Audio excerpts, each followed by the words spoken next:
Before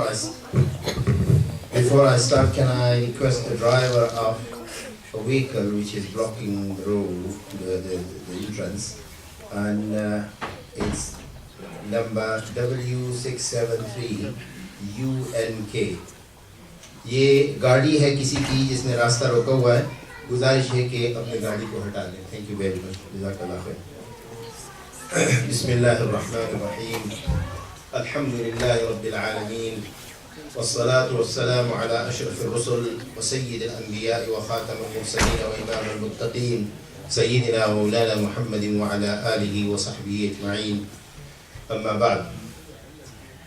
I begin in the name of Allah, the most merciful, the most gracious. And salutation and peace be upon the Prophet of Allah subhanahu wa ta'ala, who is the last Prophet of Allah to the humanity, and all those prophets who have been before him, and all those that are following them in the footsteps of the Prophet sallallahu alaihi wasallam. And we ask and seek peace from Allah subhanahu wa ta'ala azza wa jalla for ourselves and for the entire mankind, because he is peace and peace come from him. I've been asked by the Honorable Head of this institution, Molana Aslam Zahid, who is the President of the United Mosque Council, that to welcome Paul and all other guests. David is here with us, Brendan.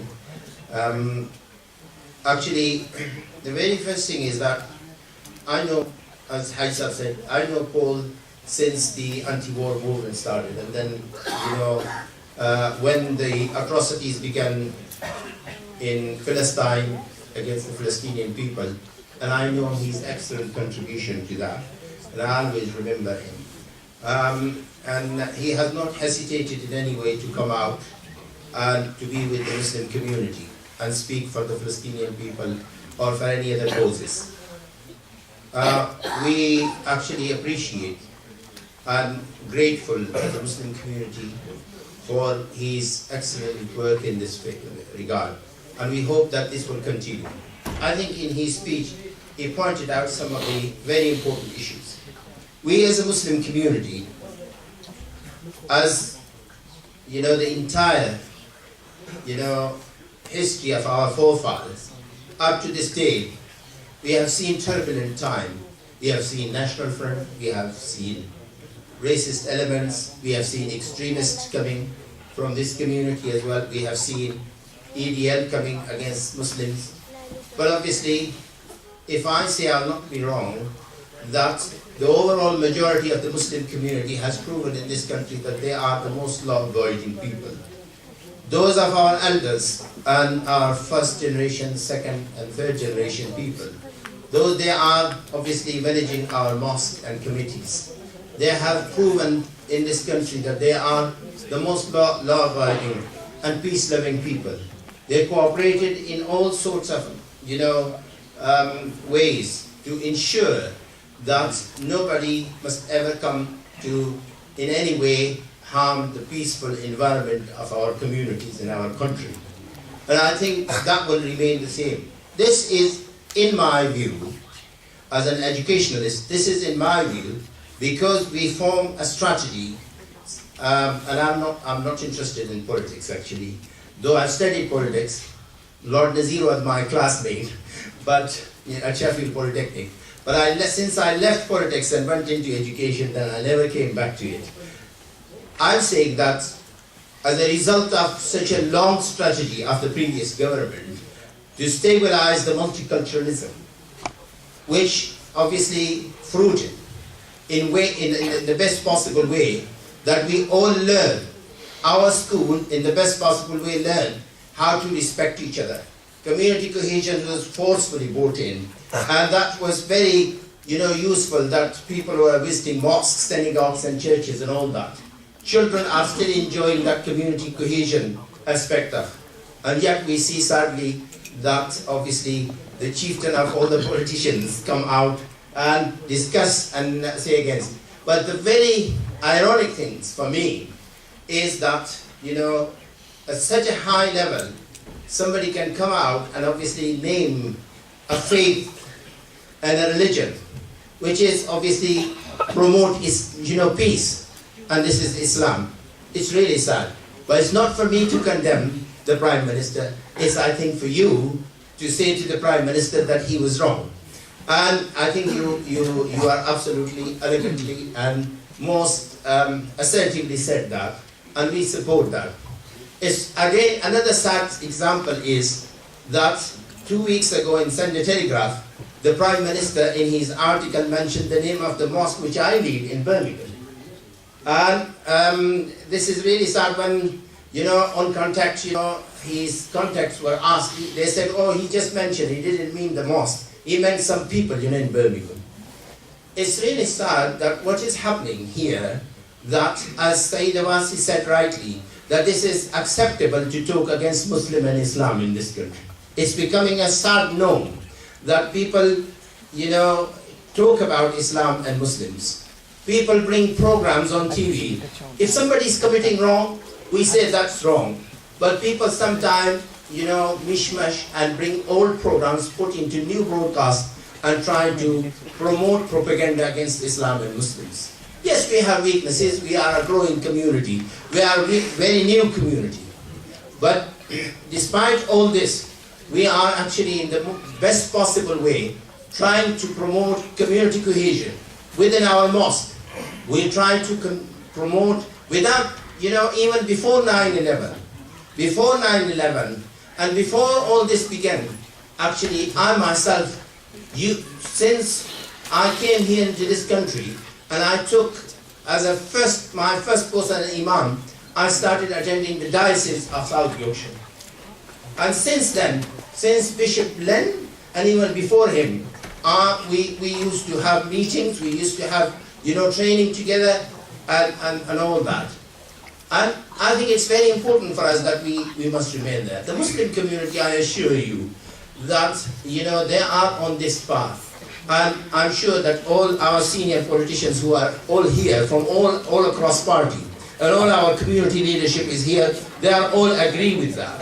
And they are, you know, 100% support this. And I think this respect for the Muslim community, and this law-abiding, and the feeling of one nation, and solidarity, that must be respected from all sides, and also from the leadership and from the senior level, to say and acknowledge that this is reality and this is what it is. And I'm grateful to you for coming here, and I'd like to thank you on behalf of, you know, our all Muslim scholars who are sitting here, the most senior Muslim scholars here from the country, and also from the mosque.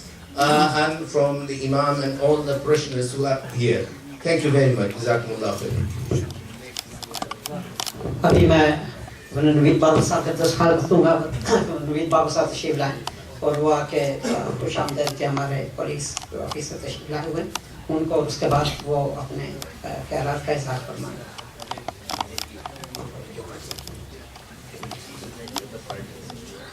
Assalamu alaikum. On behalf of everybody, I'm glad we have a good congregation here to listen to people. Molana asked me to talk a little bit about, briefly, I won't take long. This is my first time talking to an audience in a mosque. This is part of my job. I do lots of talk, a lot of people do. But inside a mosque, they're here, is quite frightening for me. What I'm going to talk about, what the MP said something, is that there is a whole idea of social cohesion. And our respected Qari Ismail also said about issues of community cohesion and taking strategy to work around it. There are two parts to social cohesion and understanding Islam. So I have been given that topic, sort of talk about it. One is, it must have a very important, vital role to impart information of Islam to Muslims and Muslim children's education. The second role is the one which we talk about a lot, and some of the strategies which this mosque has taken on board is the second part, is telling more about Islam, breaking the barriers, breaking down the myths, misinformation which is around us, which was talked about here. And these misinformation can't be corrected until we stand up for ourselves. We have to stand up and say, well, these things are wrong.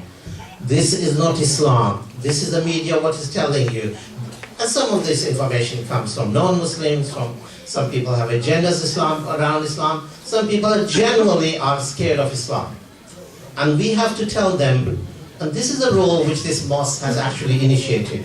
I remember myself and Molana, the chair and committee and a lot of other members thought that we have to take steps. Mosques have a duty not only to educate Muslims, but not to limit ourselves to Muslims, but we have to go out to a statutory organization, voluntary organization, other religious sects and communities at large to inform them the right and appropriate and relevant information which is correct.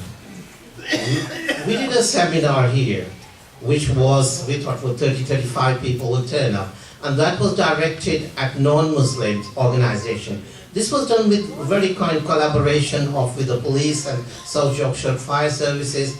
And do you think we got 35 people? No, we didn't get 35 people. There were hundreds of people who applied to come to this. And we actually increased the number to 70 because we could accommodate. So this thing has been ongoing. What is the theme of this seminar? The theme is we give them a little bit of information about Islam, what Islam is, and it could be the role of Muslims, what Islam is about, what are the Muslim beliefs, what is the practice. But half of these sessions, could be hours of these sessions, are devoted and focused to people who are attending. I know Brendan is here and Craig was before him. I mean, this mosque and myself and Molana got that press on the internet. That's my 5 years of fame. Because they were saying that why do you allow non-Muslims to come in and women? But issue which was raised in these seminars were people were asking questions, relevant questions which are focused, and it took us hours and hours of working with people. And these seminars are part and parcel of this mosque strategy to look at communication, bridging gaps, community cohesion, tolerance, in providing information. There's one, we are organizing one for 11th of April, which will be basically with collaboration with police. Brendan is here, he's working with us. I mean,